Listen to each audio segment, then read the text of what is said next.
here a titan of the stage and screen, with a voice that commands and a presence that endures.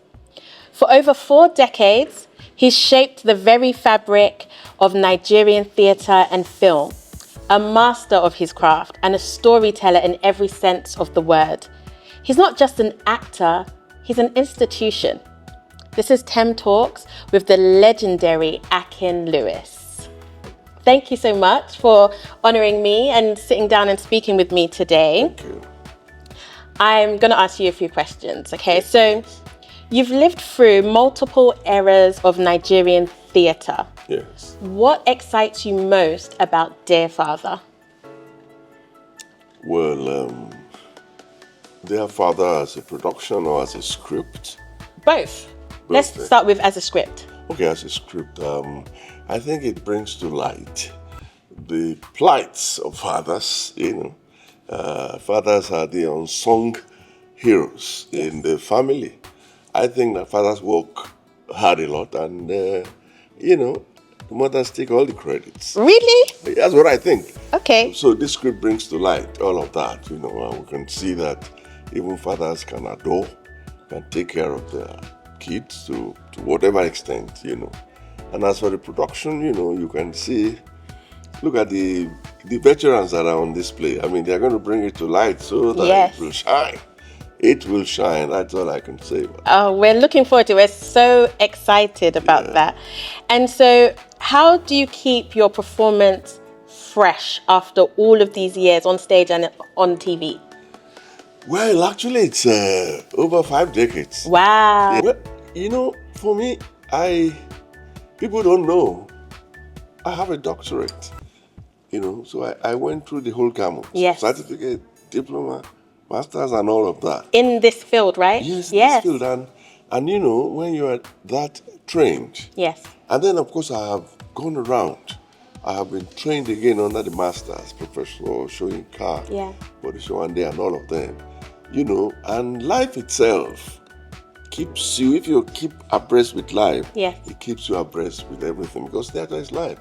So once you are conversant with what is happening in your community, in your country, in the world, you keep it fresh. And whatever role you play, since it's not you, you just, you go into your archives. Yes. And you just bring Baba Sule out. Yeah. There it goes, So can you remember, you've been doing this for over 5 decades, so can you remember that first seed that was planted where you said, I want to be on the stage, I want to be an actor? Can you remember? Yes, I can remember. I mean, I must have been maybe 6 years. Wow. And my father used to take me to WNTV in those days, and I'll participate in the children's TV programs and all of that. And then I got into the secondary school and I was part of the literary and debating and dramatic society. By the time I was doing my school certificate examination, I knew exactly what I was going to be, which was not what my father wanted me to I can imagine. What did he want you to be? Maybe a lawyer? No, doctor? a banker, actually. Ooh. A banker, yeah. And I just couldn't stand being a banker. So. How has doing this play, how has it brought back memories of your relationship with your own father? Oh yeah, absolutely. Absolutely. My father was a disciplinarian, really, I mean, it was when I grew up that I appreciated what my father did for me. Yeah. When we were growing up, I used to think that, man, is he really my father? But, I grew up and then I realized that, wow. And now to teach my own children now, that's the challenge. Yeah. And I do that too. I love that. Yeah. What advice would you give to young actors just discovering their voice on the stage?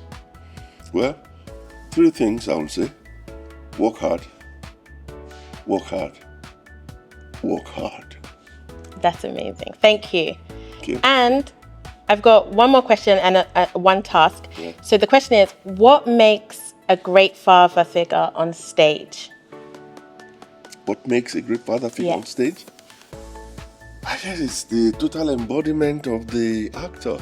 Yes. His experiences, his personality and, his talent. He stands there, even whilst not talking. Yes. You can see everything. I think that's it. I love that. Thank you so much. Some people have sent in some dilemmas. We're calling it Dear Daddy. And so they want your advice. You ready? Yes. Okay.